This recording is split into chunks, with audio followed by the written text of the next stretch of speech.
بسم اللہ الرحمن الرحیم۔ اللہ کے نام سے شروع جو نہایت مہربان اور رحم والا ہے۔ اولئک الذین اشتروا الضلالۃ بالہدی، اور یہ وہ لوگ ہیں جنہوں نے خرید لیا گمراہی کو ہدایت کے بدلے۔ فما ربحت تجارتہم، تو ان کی تجارت نے کوئی نفع نہ دیا یا ان کی تجارت سے انہیں کوئی فائدہ نہ ہوا۔ تجارت سے مراد یہ جو انہوں نے ہدایت کے بدلے گمراہی اختیار کی، اور یا یوں کہہ لیں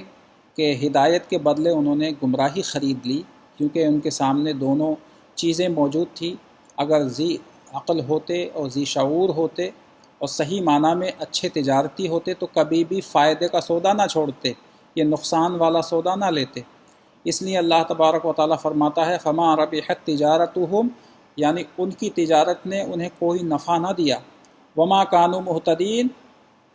اور اس سے مراد یہ کہ وہ تجارت کرنا ہی نہیں جانتے تھے۔ وما کانوا مہتدین سے مراد آپ یہ بھی لے سکتے ہیں، جو لفظی ترجمہ اس کا بنے گا وہ یہ کہ وہ ہدایت پر آنے والے ہی نہ تھے، یا وہ ہدایت پانے والے ہی نہ تھے، مگر آیت کے پس منظر سے اس آیت کا ترجمہ یہ کہ ان کو تجارت کی راہ آتی ہی نہ تھی، یعنی ان کو تجارت کرنی ہی نہیں آتی تھی۔ مثلہم کمثل الذی استوقد نارا، ان کی مثال ایسی ہے جیسے کہ کسی نے آگ جلائی، توقد نارا آگ جلائی، فلما اضاءت، اور جب روشن ہو گئی، ما حولہ یعنی اس کے آس پاس میں روشنی پھیل گئی، ذہب اللہ بنورہم وترکہم، تو اللہ تعالیٰ نے ان کا نور لے لیا، وترکہم فی ظلمات، اور انہیں اندھیرے میں چھوڑ دیا، لا یبصرون، اب انہیں کوئی نظر نہیں آئے گا، یعنی وہ نہیں دیکھ سکیں گے۔ صم بکم عمی فہم لا یرجعون، بہرے، گونگے، اندھے، یعنی وہ لوگ بہرے ہیں، گونگے ہیں اور اندھے ہیں۔ فہم لا یرجعون، اور یہ لوگ لوٹنے والے نہیں ہیں، یعنی کہ ان کے لیے کوئی واپسی کی اب راہ نہیں ہے، یعنی منافقین کے دلوں پہ مہریں لگ گئیں اور اب یہ لوگ لوٹنے والے نہیں ہیں۔ او کصیب من السماء فیہ ظلمات ورعد وبرق، یا آسمان سے گرتا ہوا پانی، فیہ ظلمات جس میں اندھیریاں ہیں اور بجلی کی کڑک ہے اور بجلی کی چمک ہے،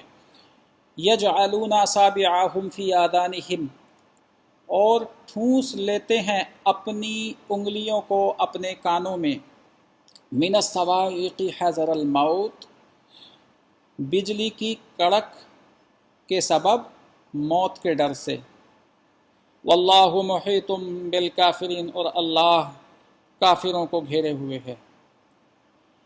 اس آیت کریمہ کا پس منظر اور شان نزول یہ ہے کہ دو منافقین حضور صلی اللہ علیہ وسلم کی بارگاہ سے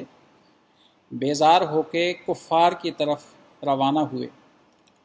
اور جب یہ لوگ رات میں سفر میں تھے تو یکایک بارش ہونے لگی، اور بارش میں اس قدر بجلی کی کڑکڑاہٹ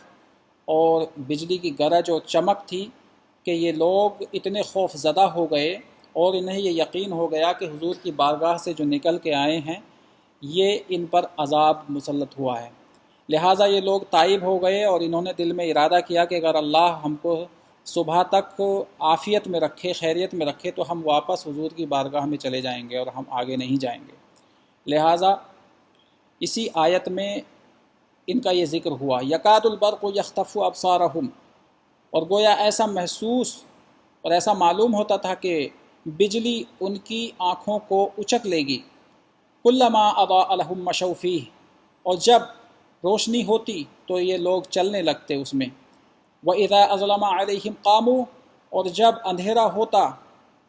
تو یہ کھڑے رہ جاتے، وَلَوْ شَاءَ اللَّهُ لَذَهَبَ بِسَمْعِهِمْ وَأَبْصَارِهِمْ، اور اگر اللہ چاہتا تو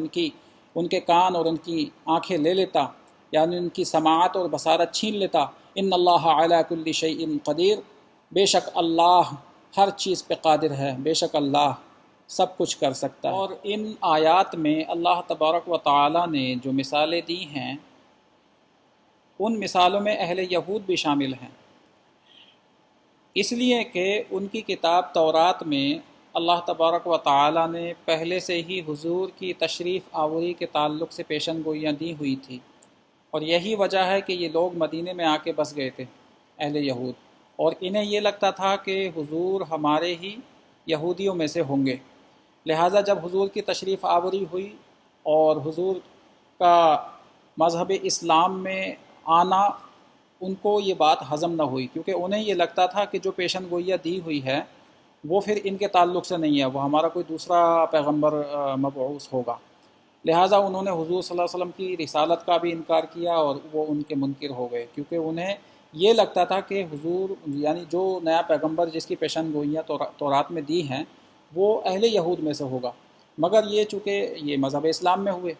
تو اس لیے انہوں نے حضور کو ماننے سے انکار کر دیا۔ تو اللہ تبارک و تعالیٰ نے ان کے متعلق بھی ان کی طرف بھی اشارہ کرتے ہوئے، اور اس میں منافقین کا بھی اشارہ ہے اور کفار کا بھی، مشرکین کا بھی اشارہ ہے۔